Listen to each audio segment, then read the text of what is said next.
Income ओम इस channel का सवाल है। कौन सा हिप्नोटिस्ट?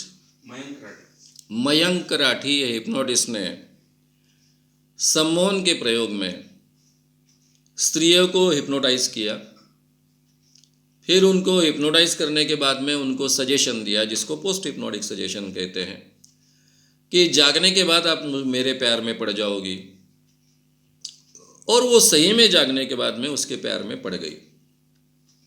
तो क्या सम्मोहन के जरिए किसी को इस ढंग से सूचना देकर प्यार में गिराना, पड़ाना और उनका शोषण करना संभव है? देखिए, ये जो उदाहरण आपने दिया, ये उदाहरण कितना विश्वसनीय है इसके बारे में मुझे डाउट है। जहां तक मेरी सम्मोहन की जानकारी, और बहुत सटीक जानकारी है, मुझे बहुत पर्टिकुलर रहना पड़ता है मेरे सब्जेक्ट्स में, और सम्मोहन तो ये मेरे अभ्यास का और सिखाने का विषय रहा है। यानी कई विषयों में से एक विषय तक उसकी मर्यादा नहीं रही, वो एक प्रोमिनेंट विषय मेरा रहा है।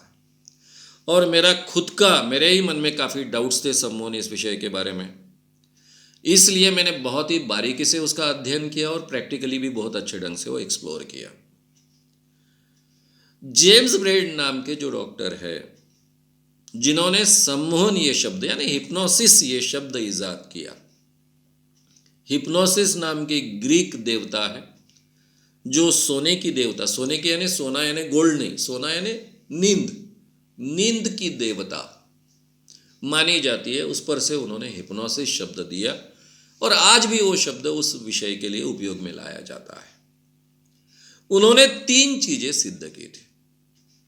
एक तो इस दुनिया में किसी भी व्यक्ति को उसके इच्छा के विरुद्ध, उसका विरोध होने के बावजूद उसको आप सम्मोहन में नहीं डाल सकते हो। दूसरा, उसके शरीर को नुकसान होगा, उसकी जान को जोखिम निर्माण होगी या फिर जान जाएगी, ऐसी कोई सूचना वो अमल में नहीं लाता। और तीसरी सूचना थी, उसके नैतिक मूल्यों के खिलाफ वो कोई सूचना अमल में नहीं लाता। औरंगाबाद में एक किस्सा हुआ। उन दिनों में मैं औरंगाबाद में 2-3 माह के लिए था। मुझे मराठवाड़ा में काम शुरू करना था, सम्मोहन पर मास्टरी भी करनी थी। 1985 की बात है ये, 84-85 की। और उन दिनों में मैं सम्मोहन के बड़े स्टेज प्रोग्राम्स भी लेता था और हर दिन 2 व्याख्यान 3 व्याख्यान होते थे, स्कूल में, कॉलेजेस में, जाहिर। तो यूनिवर्सिटी के स्टूडेंट्स और प्रोफेसर्स के सामने मेरा एक व्याख्यान हुआ। उसमें मैंने कहा कि नैतिक मूल्यों के खिलाफ सम्मोहित अवस्था में कोई भी बर्ताव नहीं करता है। इसलिए सम्मोहन में डाला और किसी स्त्री का एक्सप्लॉयटेशन किया, यह संभव नहीं। फिर वहां के जो हॉस्टल की लड़कियां थी,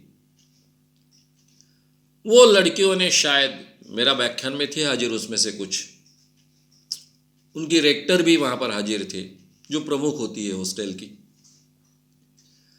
उन्होंने मुझे रिक्वेस्ट किया कि हमारे लड़कियों के लिए आप प्रोग्राम लीजिए।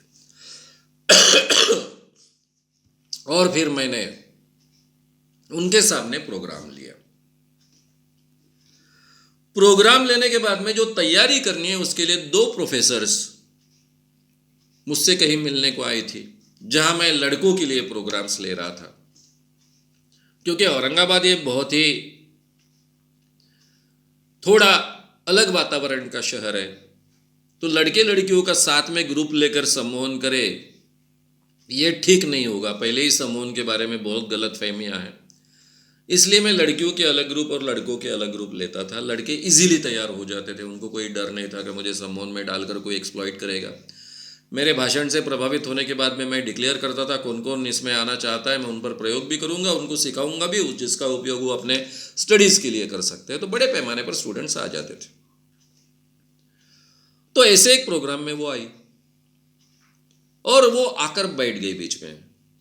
और लड़कों को मैं तब सूचना दे रहा था कि तुम अभी बाथरूम में घुसे हो, शॉवर शुरू किया है, अरे तुम्हारे कपड़े गीले हो रहे, कपड़े निकालो, पहनोगे क्या? और धड़ाधड़ धड़ाधड़ जो लोग डीप ट्रांस में थे, काफ़ी लड़के डीप ट्रांस में थे, 11वीं 12वीं की लड़के ज़्यादा थे उसमें, और उन्होंने धड़ाधड़ अपने कपड़े निकालने शुरू किए और उसमें से कुछ लड़कों ने अपने अंडरवेयर भी निकाली थी। तब मैं जोर से चिल्लाया कि अंडरवेयर निकालने की ज़रूरत नहीं है, क्योंकि मुझे मालूम था कि अभी भी ये प्राध्यापिकाएँ आकर बैठी है। प्राध्यापिकाएँ बाद में मेरे साथ बहस करने लगी कि आप बोले कि कोई अनैतिक काम नहीं करते हैं, ये लड़कों ने तो कपड़े भी निकाले थे। मैंने कहा उनको पता नहीं था कि यहाँ कोई स्त्रियाँ आकर बैठी है।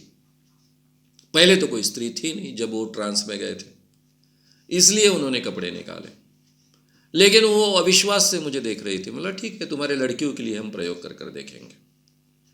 और मैंने यही प्रयोग औरंगाबाद के यूनिवर्सिटी के गर्ल्स हॉस्टल पर आखिरी में किया और प्राध्यापिकाओं को समझा कर ठीक ढंग से उनके साथ में बातचीत कर कर किया कि ये प्रयोग का क्या परिणाम होगा मुझे मालूम नहीं, मुझे थियोरेटिकल मालूम है, इसके पहले मैंने कर कर देखा नहीं, और ये प्रयोग में कुछ गड़बड़ी हो जाएगी तो मेरे संगठन के लिए भी बहुत बड़ा खतरे की बात है, इसलिए ये बात बाहर नहीं जानी चाहिए। नंबर 1, जो भी परिणाम होगा बाहर नहीं जाना चाहिए। नंबर 2, यहाँ कोई पुरुष हाजिर नहीं होगा, इसलिए हमने चपरासी से लेकर किसी को वहाँ हाजिर नहीं रहने दिया। केवल वहाँ स्त्री प्रोफेसर थी, अकेला मैं पुरुष था, और एक प्रोफेसर थे जो ऑलरेडी हॉस्टल से जुड़े हुए थे, बस उतने, बाकी सब स्त्रियाँ थी, प्राध्यापक और स्टूडेंट्स। और वही मैंने सेम सजेशन दिया कि शॉवर आपने शुरू किया है, शॉवर का पानी आपके ऊपर पड़ रहा है और आपके कपड़े गीले हो रहे हैं, अरे कपड़े निकालिए।